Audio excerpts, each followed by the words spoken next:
오늘은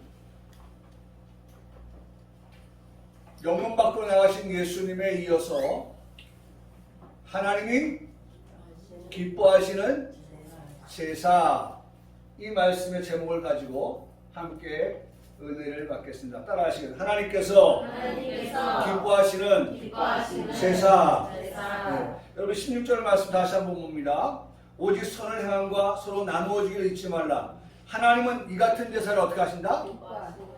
기뻐하시느니라. 저는 이 말씀, 하나님은 이 같은 제사를 기뻐하시느니라, 이 말씀을 하나님께서 기뻐하시는 제사라고 하는 제목을 가지고서 오늘 말씀의 은혜를 함께 나누고자 합니다. 정말 여러분 마음속에 제목을 먼저 딱 못 박아야 돼요. 하나님께서 기뻐하시는 제사가 무엇인가? 하나님께서 기뻐하시는 제사가 무엇인가?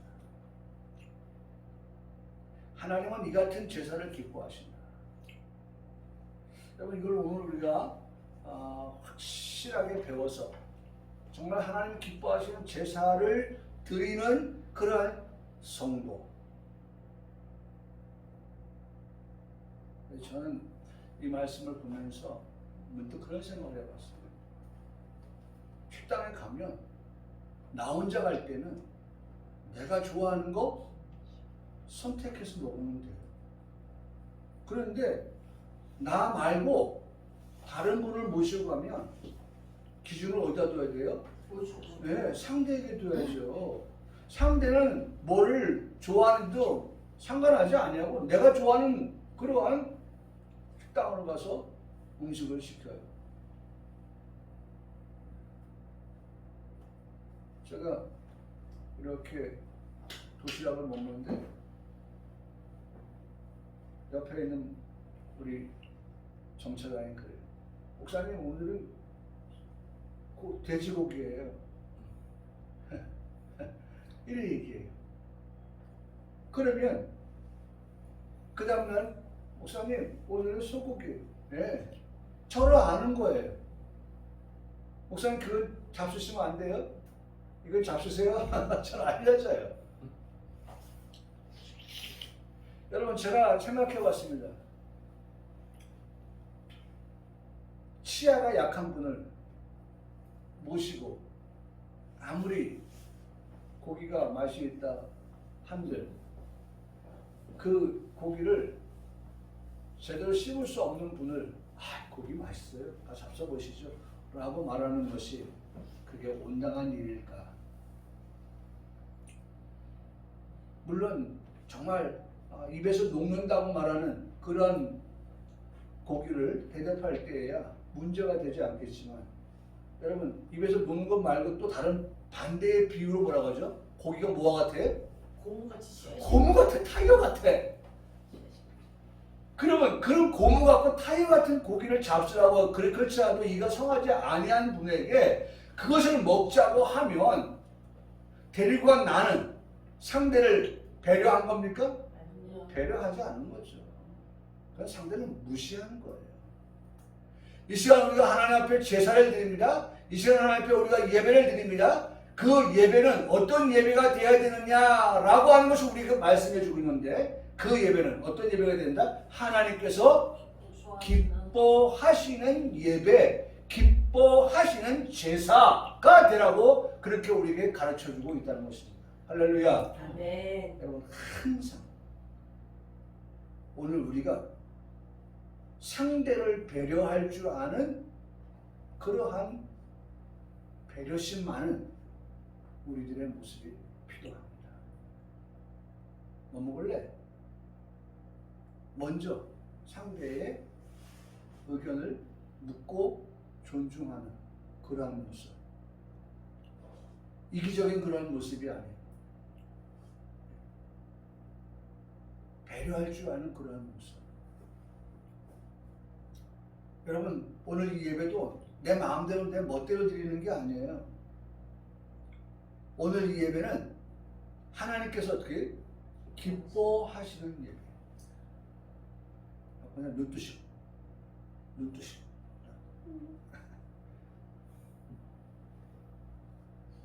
중요합니다. 하나님께서 기뻐하시는 제사. 우리는 지난주에 15절의 말씀을 언급을 잠깐 드렸습니다. 그래서 아까 제가 15절의 말씀을 안 읽으려고 하면 안 읽은 게 아니라 그런 머릿속에 벌써 선입견이 딱 가버리니까 16절을 바로 읽게 되더라고요. 네. 왜냐면 제가 지난주에 우리 찬송의 제사를 다른 말로 말하면 찬미의 제사라는 말씀을 드렸던 기억나시죠? 네, 오늘 찬미가 있어서 찬미의 제사. 네. 그래서 오늘 한 주간의 우리의 삶이 이러한 하나님 앞에 찬송의 제사, 입술의 열매, 이 두 가지, 15절의 말씀이 두 가지가 있는 겁니다. 하나는 찬송의 제사, 두 번째는 입술의 열매. 그래서 우리의 찬송의 제사는 무엇이 되어야 되느냐? 감사의 제사가 되어야 된다. 감사하며 살아가는 그러한 삶. 우리의 삶은 예배하는 삶, 제사하는 삶이니까 우리의 삶이 감사. 아침에도 감사, 점심에도 감사, 저녁에도 감사하며 살아가는 그런 무엇이 감사한가? 아니 감사라고 하니까 무조건 무턱대고 감사가 아니라 감사에 뭐가 있어야 돼요? 내용이 있어야 되잖아요. 감사의 제목이 있어야 되잖아요. 그렇죠? 우리는 어떤 것을 감사하느냐? 영문받고 나가신 예수님을 생각할 때 감사가 되는 거예요. 그렇죠? 우리 배운 말씀 다시 한번 끄집어내서 생각해보면 그 예수님이 영문받고 나가기를 나 못 나가! 나 안 가! 다른 사람 보내! 라고 했다고 하면 여러분 예수님께서 내가 왜 고난을 받아야 되지? 라고 예수님이 거절하셨다고 하면 우리가 어떻게 됐겠어요? 여전히 우리는 어디 가운데 있어요? 죄 가운데 머물러 있을 수밖에 없고 우리는 여전히 어떻게 소망 없는 삶을 살다가 끝나는 그런 인생일 수밖에 없었지만 그러나 오늘 우리가 하나님 앞에 감사할 것은 은혜, 사랑, 구속, 구원, 천국 뭐 우리가 배운 것, 알고 있는 모든 것을 총통을 해서 하나님은 나에게 이런 것을 주셨습니다 라고 말하면서 우리의 입술에 열매를 가지고 찬송하며 제사를 드리는 그러한 삶을 살아갈 때 그런 삶을 살아가는 그들이 바로 하나님께서 기뻐하시는 그러한 제사를 드리며 살아가는 성도의 삶이다 라고 하는 것입니다. 여러분 나무는 유실수의 나무가 있어요. 그렇다고 하면 그 나무에는 반드시 때가 되면 뭐예요? 열매가 맺혀져 있어야 돼요. 여러분 예레미야 성경에 말씀해 보니까 5장 14절에 볼지어다 이렇게 말씀하고 있어요. 내가 내 입에 있는 나의 말을 불이 되게 하고 이 백성을 나무가 되게 하겠다. 여러분 백성 이퀄 나무라고 했어요. 성경은 사람을 예레미야서 5장에서는 나무를 사람으로 비유했어요.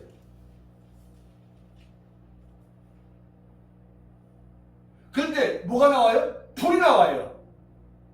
그러면 이 나무는 어디다 던져질 거예요? 불에 던져질 나무, 태워질 나무, 소실되어 없어질 나무. 여러분 그것이 되어서는 안 된다는 거예요. 오늘 성경은 이 나무는 어떤 나무냐? 철을 따라 열매를 맺는 그러한 유실수의 나무를 말씀하고 있다는 거예요.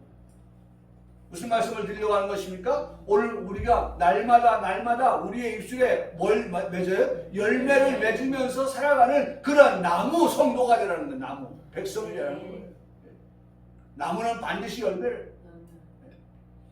오늘 우리 성도들의 입술의 열매를 그렇게 맺는 그러한 분들이 되라고 말씀하고 있습니다. 여러분 요한계시록의 말씀에도 보면 요한계시록 22장에 21장부터 시작되어지는 그 하나님의 나라 천국에 대한 모든 그 길이, 그 다음에 성곽이, 천국이, 그 다음에 그 물이 뭐 모든 것이 하나를 필요하면 다 맑은이라고 하는 말씀으로 집약할 수 있어요. 다 맑아요. 다 깨끗해요.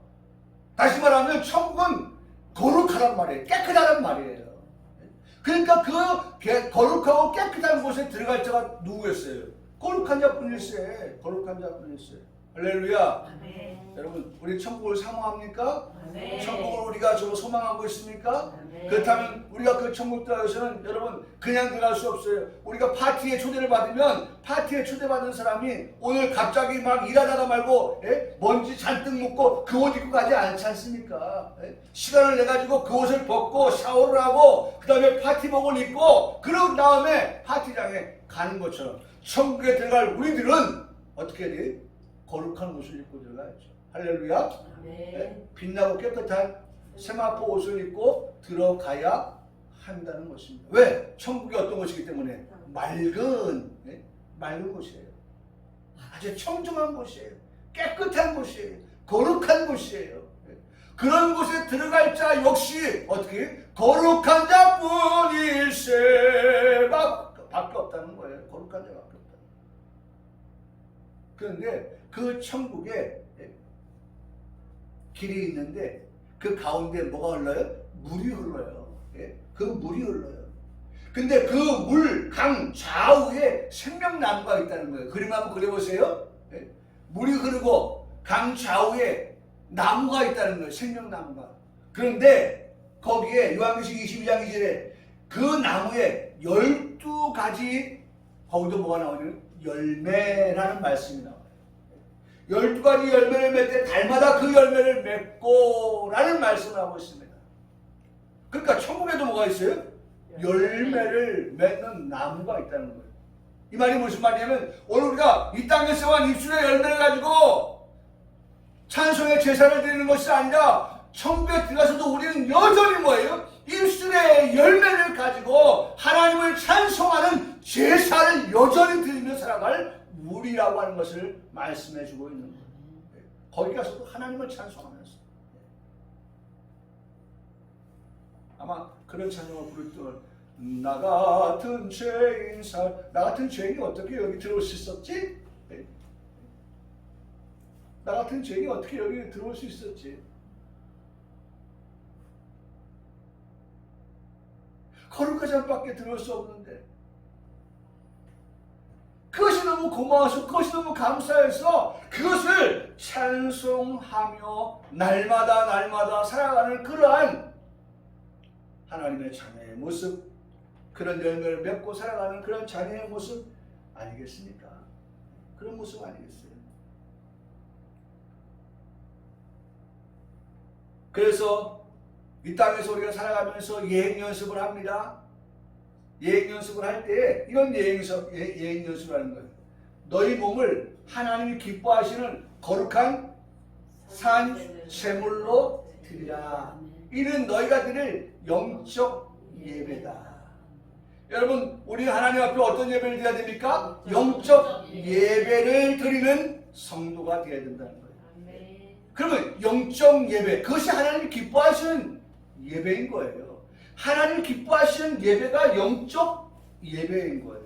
그러면 영적 예배라고 하는 것이 무엇이냐, 어떻게 하는 것이 영적 예배냐 라고 할 때 너희 몸을 어떻게 거룩한 산 제물로 드리라는 거예요.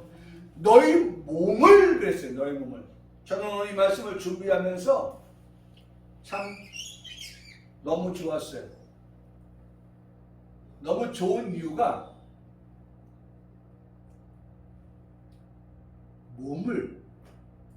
몸을 제물로 드려라.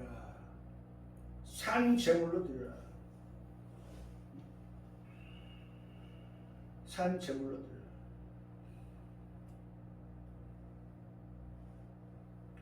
저는 이 말씀을 16절 본문 16절의 말씀과 좀 연결시켜서 제가 생각을 해보는데요. 16절 말씀 보세요. 이렇게 말씀하고 있잖아요.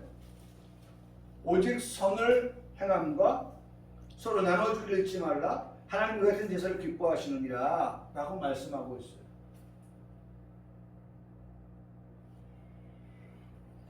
여러분 여기서 우리가 생각해 봐야 될 것은 먼저가 무엇이냐? 첫 번째가 이거예요. 첫째, 나는 지금 하나님께서 기뻐하시는 제사를 드리고 있는가에 대한 질문이에요. 하나님께서 기뻐하시는 제사가 오늘 말씀의 제목인데, 그러면 나는 이렇게 하나님께서 기뻐하시는 제사를 드리고 있느냐의 문제부터 한번 우리가 점검해 보아야 할 필요가 있다는 것입니다. 나는 하나님께서 기뻐하시는 제사를 드리고 있는가? 이 물음에 우리는 답할 수 있어야 한다는 것입니다. 어떻게 대답하시겠습니까? 아까도 말씀드렸던 것처럼 로마서 12장 1절에 너희 몸을 거룩한 어떻게 해요? 네, 산 제사로, 너희 몸을 하나님이 기뻐하시는 거룩한 산 제사로, 제물로. 하나님 기뻐하시는 제사를 드리고 있습니까? 생각해 보았어요. 생각해 보니까 너희 몸을 하나님이 기뻐하시는 거룩한, 너희 몸을 거룩한 산 제물로 드릴 때에 그것이 하나님이 기뻐하시는 제사다 라고 그렇게 말씀하고 있다는 것입니다. 이렇게 우리가 대답할 때에 동그라미, 빨간 색연필 동그라미, 빨간 색연필로 동그라미 맞았다 라고 하는 거예요. 그러므로 우리는 그런 제사를, 그런 예배를 드리고 있느냐는 것입니다. 죽음은 우리에게 몸과 영과 혼을 어떻게 분리시키는 것입니다. 죽음이라고 하는 건 그거예요. 죽음은 몸을 영과 혼과 분리를 시키는 것이다. 죽음은 분리예요. 죽음이라고 하는 건 분리예요. 이생에서 분리예요. 가족에게서 분리예요. 네? 모든 것에서 분리되는 것입니다. 분리되는 거예요.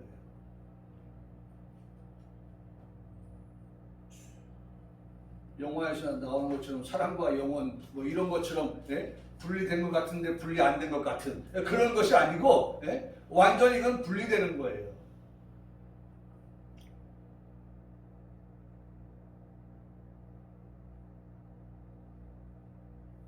그런데 잘 보세요. 너희 몸을 거룩한 산 제물로 드리라고 이 말씀을 듣는 우리는 여전히 아직 분리된 사람입니까? 분리 안 된 사람입니까? 분리 안 된 사람이에요. 아직까지도 우리는 뭘 가지고 있어요? 몸을 가지고 있네요. 그렇죠? 몸을 가지고 있는 우리는 죽은 자가 아니네요. 여전히 우리는 지금 살아있네요. 그러므로 살아있는 너희는 너희 몸을 거룩한 산 제물로 드리라고 그렇게 우리에게 말씀해주고 계시다는 것입니다.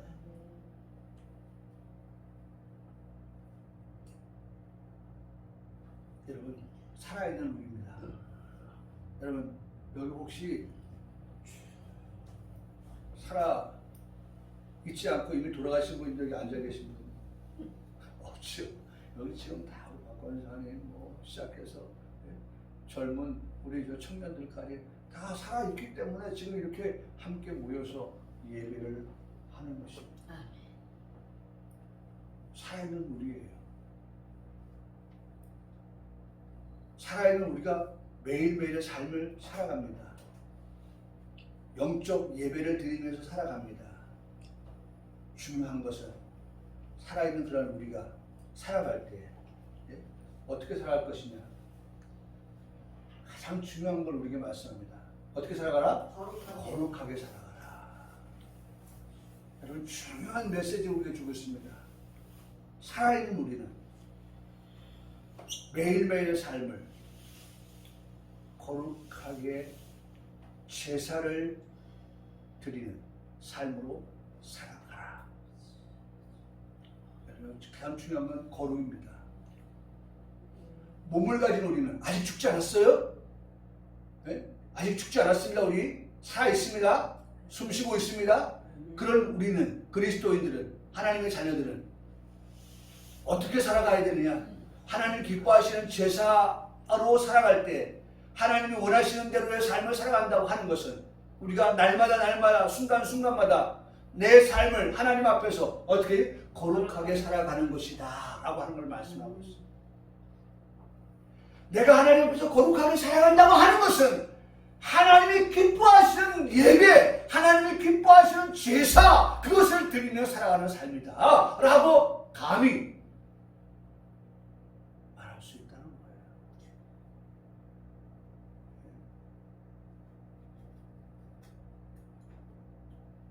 우리에게 거룩을 상실하게 한다고 하는 것은 곧 죄를 짓는 것을 말하는 것인데, 죄를 짓게 하는 함정, 죄를 짓게 하는 올무를 놓습니다.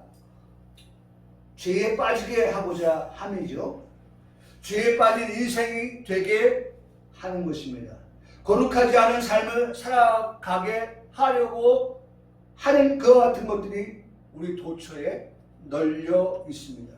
그럼에도 불구하고 우리는 거룩한 삶을 살아가기를 원하고 바라고 있습니다.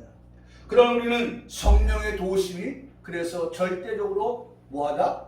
필요하다. 할렐루야. 아멘. 아직 몸을 가진 우리가, 아직 코에서 호흡하며 살아가는 우리가 이 땅에 살면서 하나님이 기뻐하시는 그런 제사의 삶을 살아간다고 한다고 하면 내가 거룩한 삶을 살아가야 하는 것이 맞고, 그 거룩한 삶을 살아가려고 하지만은 우리 아까 유용한 시간에 기도했던 것처럼 정말 우리에게 때로는 이러한 함정과 이러한 올무로 인하여서 우리로 하여금 거룩하게 살아가지 못하도록 거기에 빠뜨리는 그러한 일들이 많이 있는 가운데서 내가 어떻게 거룩하게 삶을 살아가지? 라고 하는 이 질문 앞에 그런 질문을 나에게 던지면서 내가 고백해야 할 그러한 말이 있다면, 답이 있다면, 인생은 연약하다.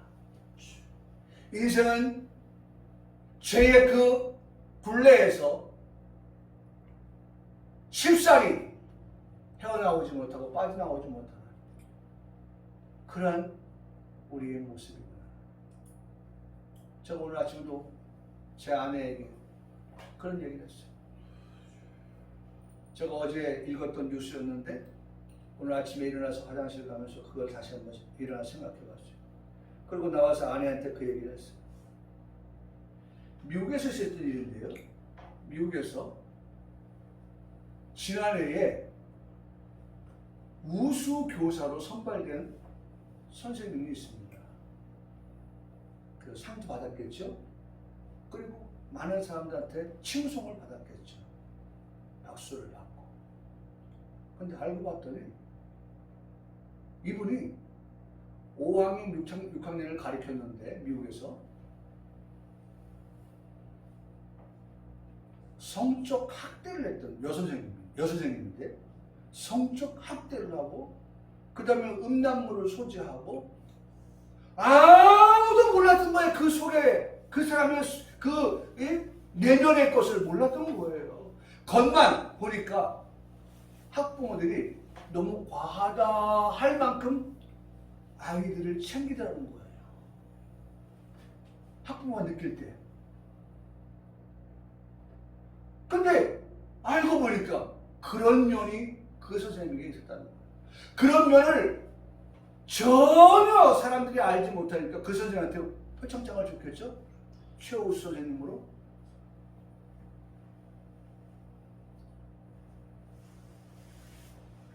여러분, 우리가 살고 있는 세상에도 내가 훗날에 내가 적이 되는 경우가 많다는 거예요. 그래서 예를 들어서 조땡이라고 하는 사람은 조적조 들어보셨습니까? 네? 누구의 적은 누구다. 예를 들어서 유동환 목사라고 하면 유정유, 유정유. 유동환 목사의 적은 유동환 목사다. 왜? 옛날에 이렇게 얘기했는데 그 말이 어떻게 세월이 흐르고 나서 절대 그런 일이 나에게는 없을 거야 라고 하는데 세월이 흐르는데 내가 그 올무에 그 함정에 내가 스스로 빠져버리는 거야. 내가 파놓은 함정에. 여러분 인생의 모습입니다. 인생의 모습이 이렇다는 거예요. 제가 뭘 말씀을 드리려고 하니까 인생은 이렇게 연약한 존재이기 때문에 남이 파놓은 그 함정과 올무에 빠져서 우리의 거룩을 하나님이 기뻐하시는 삶을 제사를 드리며 살아가는 우리들에게 있어서의 그런 거룩을 상실하게 만드는 일들이 많이 있어서 여전히 우리가 거룩한 삶을 살기 원한다고 하면 내 힘 가지고 안 되는 줄 알아서 어떻게? 성령의 도우심을 성령 하나님께서 우리를 도와주셔야만 아멘. 할렐루야. 아멘. 하나님 도와주셔야 돼요. 성령 하나님께서 정말 우리는 성령의 도우심을 필요합니다 라고 그렇게 기도해야 돼요. 아멘. 우리는 성령의 도우심을 따라 살아가기를 원합니다 라고 그렇게 고백해야 돼요. 성령 하나님께서 우리의 연약함을 도와주신다고 로마서 8장 26절에 말씀을 해주고 계시기 때문에 여러분 성령 하나님 우리 연약한 걸 아셔요. 그 연약함을 왜 끄집어 냈겠어요? 우리 연약함을 아시기 때문에 그래요. 그 연약함을 아시는 그 성령 하나님께서 우리의 연약함을 아시고 우리를 어떻게 하신다? 도와주신다고 그렇게 말씀하십니다. 아이고, 여러분 아내를 생각하는 남편, 아이고, 이 사람 내가 아니면 그래서 내가 아니면 누가 이 사람을 이런 마음 가지고 더 애착 가지고 아내를 위해서 뭔가를 도와주세요. 아내는 또 남편을 아휴 이 사람 내가 아니면 이런 마음을 가지고 남편을 뭐라고 하죠? 이 어깨 올라가도록 하는 거. 뭐 의지를 북돋아 주고 뭐 이렇게 해 주세요. 우리 서로가 너무 잘 알잖아요. 아유 몇 년을 살았는데 20년을 함께 살고 30년을 함께 살고 아이들이 결혼을 하고 지금 이런 상황에서 우리 정말 오랜 세월 동안 같이 살았는데 너무 잘 알잖아요. 무엇이 필요하고 무엇이 도움이 요구되어지는지 잘 알고 있잖아요. 도와줘야지. 내가 오늘도 그랬어요. 우리 집사한테 당신 자네 나한테 국물도 없어. 그 말이 무슨 말이에요? 내가 국물 준다는 거예요. 국물. 우리 집사한테 당신은 국물 주지.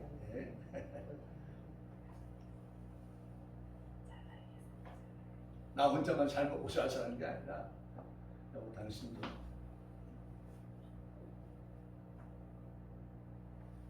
여러분 우리의 연약함을 성령 하나님은 이미 알고 계시다는 겁니다. 거룩하게 살고자 하는 우리가 그 거룩에서 멀어지지 아니하도록끔 하게 하시게끔 성령 하나님께서 우리의 연약함을 아시고 우리를 어떻게 해요? 도와주신다. 이게 로마서 8장 23, 26절의 말씀인 거예요. 할렐루야. 아멘. 여러분 이번 한 주간도 그 성령의 도우심을 의지하고 그 성령의 도우심을 직접적으로 체험하면서 받으면서 그렇게 살아갈 우리 성도들의 삶이 되기를 바랍니다. 아멘. 로마서 8장 26절은 또 그렇게 성령 하나님께서 우리를 위해 도와주실 때 우리를 위해서 친히 간구하여 주신다고까지 말씀합니다. 우리를 위해서 기도해 주신다는 거예요. 하나님 아버지 저 유동환이 보세요. 하나님 저를 도와주세요. 저 어린 아들을 좀 불쌍히 해주세요. 지금도 나를 위해 성령 하나님 어떻게 하고 있다고요? 기도하고 있다. 간구하고 있다. 내가 거룩한 삶을 유지해가며 살아갈 수 있도록 성령 하나님께서 나를 위하여 여전히 도움이 되어주시는데 그 도움의 직접적인 것이 기도와 간구이다. 할렐루야. 아멘. 여러분, 남편이 아내를 위해서 기도하고요, 남편이 내 아빠가 자녀들을 위해서 기도하고요, 엄마가 아내가 남편을 위해서, 엄마가 아이들을 위해서, 자녀들을 위해서 기도하고, 여러분 똑같아요. 영적인 부분과 육적인 부분이 똑같은 거예요. 하나님과 우리와의 관계, 부모와 자식 간의 관계 다 같은 거예요. 너는 너, 나는 나 아니에요. 각자 알아서 각자 도생하자 아니에요. 죽는 놈은 죽고 사는 놈은 살아서 만나자 그게 아니에요. 짐승의 세계는 그럴 수 있어요. 아이고 이놈은 봐서 별로 식동치 않아. 그러면 어떻게 합니까? 오히려 잡아먹어버려요. 잡아먹어. 한 놈만 똑바로 키워요. 그런 애들만 먹이를 갖다 줘요.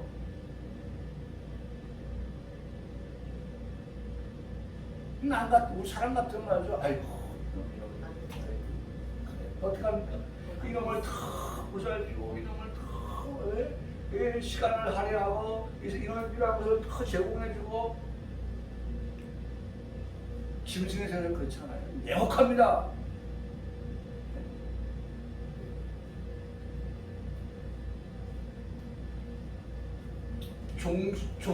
종식 번식을 해서요. 종족 번식을 위해서 제대로 된 놈 하나만 집중해서 키워요. 이게 짐승이에요. 근데 하나님은 안 그래요.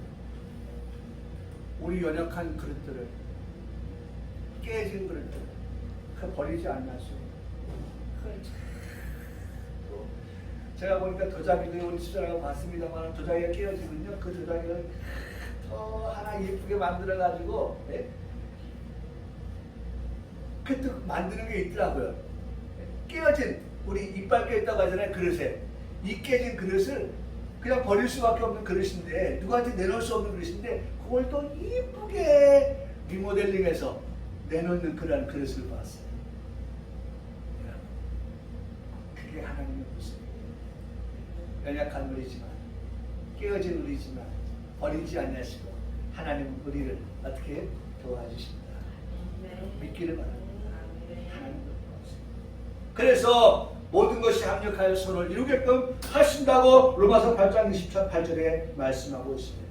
사랑하는 성도 여러분, 그러므로 우리가 거룩한 삶 제물로의 삶을 살아가기를 원한다고 하면, 그것이 하나님이 기뻐하시는 제사라는 것을 깨달았다고 하면, 우리는 이제는 어떻게 됩니까? 히브리서 12장 4절에 말씀하신 것처럼 너희가 어떻게 죄와 싸우되 어떻게 싸우라? 피 흘리기까지 싸우라. 이 말씀은 뭡니까? 피 흘려서 싸워. 어떻게 하라는 겁니까? 이기라는 거예요. 거룩을 쟁취하라는 거예요. 거룩을 유지하라는 거예요. 거룩을 가지라는 거예요. 여러분, 이제는 우리가 한 주간의 삶을 시작합니다. 어떻게 살아가야 될까? 하나님 기뻐한 제사를 드리며 살아가겠다. 그것은 거룩한 삶을 유지하며 살아가는 것이다. 그러기 위해서는 나는 죄의 포로가 아니라, 죄의 매인자가 아니라, 나는 죄와 싸우는 자요. 그 죄와 싸우되 내가 정말 피 흘리는 그러한 이 과정이 있다 할지라도 반드시 이 싸움에서 어떻게 하겠다?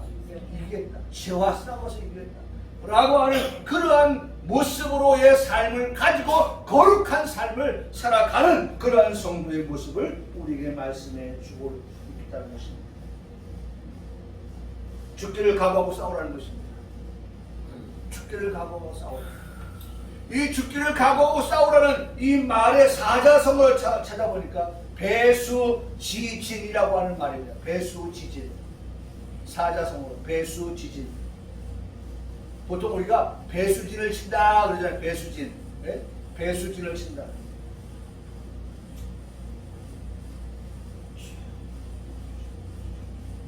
배수진을 친다. 저는 이 말씀을 보면서 그 한나라 군사를 했던 한신에 대한 이야기를 준비를 했거든요. 한신에 대한 이야기. 근데 이 말씀을 제가 준비하면서 쭉 읽어보니까 어쩌면 마치 우리가 지금 여호수아를 새벽 말씀을 보고 있습니다만은 아이성의 싸움에서 1차에 실패합니다. 2차 아이성을 공격할 때에 1차들은 아이 조그만 성인데 뭐 한 3,000명만 보내시죠. 그때가 대패를 했습니다. 물론 3,000명을 보내서 대패한 게 아니라 아간이라고 하는 자가 하나님께 드려야 될 재물을 어떻게 감추었거든요.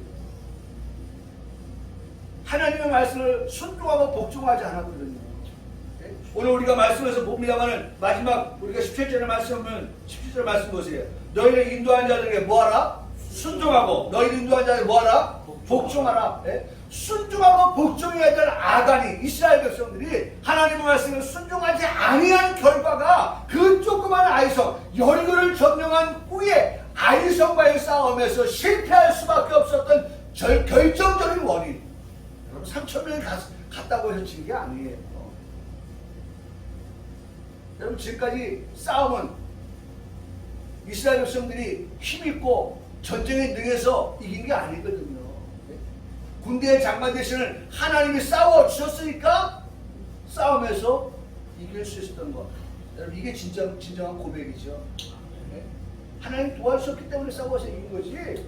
우리가 힘이 있어서 우리가 전쟁에 정말 최첨단의 그러한 장비를 가지고 있어서 싸워서 이겼다? 아니에요.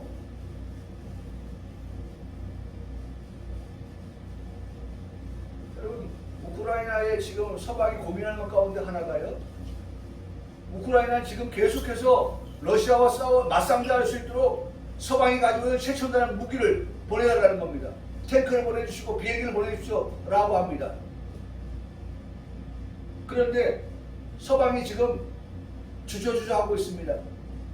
이유는 그랬다가는 악화일로가 되기 때문에 어느 정도에서 유지 그리고 끝 이 정도이지 러시아를 우크라이나가 이긴다? 이것도 이해가 안 되는 거예요. 용납이 안 되는 거예요. 그래서 지금 최첨단의 무기를 서방들이 갖고 있지만 그것을 원하고 있지만 우크라이나가 그걸 다 보내지 않는 거예요. 지금. 여러분 쥐도 호노에 몰리면 어떻게 해요? 아이 돌아서서 고양이를 물려고 달라든다니까요. 러시아가 말이죠. 용병들을 써서 지금 우크라이나를 공격합니다. 그 용병들이 누군지 아십니까? 감옥에 있는 사람들, 무기수, 그 다음에 어떻게? 사형수들, 그런 아주 파렴치한 사람들 어떻게 합니까? 너희들 다 감형해 줄게. 우크라이나 가서 싸워. 그래가지고 총을 들려서 보냈습니다. 다 죽었어요. 그러면 우크라이나가 쥐인데 고양이를 향해서 이렇게 달라드는 쥐. 반대로 우크라이나가 고양이가 되고 러시아가 쥐가 됐어요. 막 달라드는. 그러면 러시아가 어떻게 하겠습니까? 그들의 마지막 핵무기를 눌러버리는 거예요. 지금은 재래식 무기를 가지고 싸우지만 호노에 몰리게 되면 정권을 유지하게 되면 야 러시아의 국민들이 푸틴 내려와라. 지금 그렇지 않아도 지금 그런 얘기들이 돌고 있거든요. 우리 전쟁 반대한다. 그런 얘기 하고 있거든요. 그럼 그걸 모면하기 위해서 정권을 유지하기 위해서 어떻게 합니까? 외부의 눈을 돌리게 하고 그러기 위해서 어떻게 단추를 누르는 그러한 돌이킬 수 없는 일이 발생하지 않게끔 하기 위해서 서방이 지금 우크라이나가 원하는 모든 것들을 다 공급하지 못하는 이유인 것입니다.